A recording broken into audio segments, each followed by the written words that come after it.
पाठ पढ़ुले +3 किंतु प्रेमिका लुचि लुचि एमिति करुछि जानिला परे जीवन हारिदेला प्रेमिक सौम्य।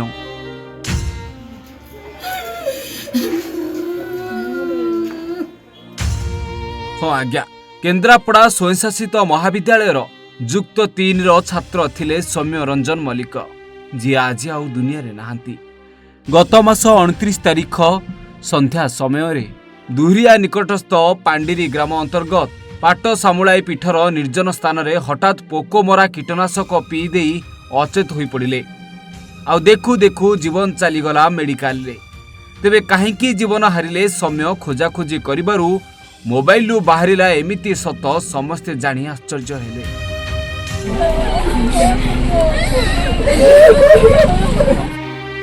तेबे कीटनाशक पीवा परे सौम्य रंजन मल्लिक परिवार लोके सौम्य को प्रथमे केन्द्रापड़ा मुख्य चिकित्सालय को नैथिले। हेले किछि समय परे स्वास्थ्य अवस्था अति गुरुतर हेबारु पुणी कटक बड़ मेडिकल को नेले, किंतु सेठारे कौनसी सुधार आसी नथिला। आ तापरे एक प्राइवेट हॉस्पिटल को नैथिले। 2 दिन बहु चेष्टा परे विषाक्त औषधर कौनसी निराकरण होई पारला नाही। आ एही मास 2 तारिख दिन शेषरे चलीगला तांको जीवन। डाक्तर तांको मृत घोषणा करदेले। आ शेषरे परिवार लोके कांदी कांदी सौम्यंकर अंतिम संस्कार कले। हेले जानि पारु नथिले काहेकि तांको पुओ जीवन हारिदेला। तेबे सौम्य रंजन मल्लिकंकर मोबाइल आसीबा परे धरा पड़िला पुओ जीवन हारिबार पछर कहानी।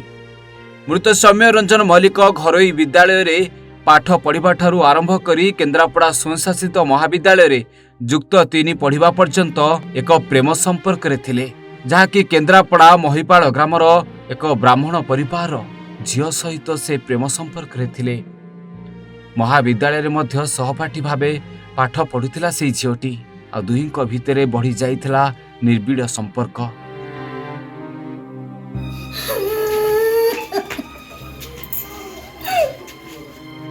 तेबे सौम्य जीवन ठारू अधिक भल पाउथिले सेई छात्री जनकू।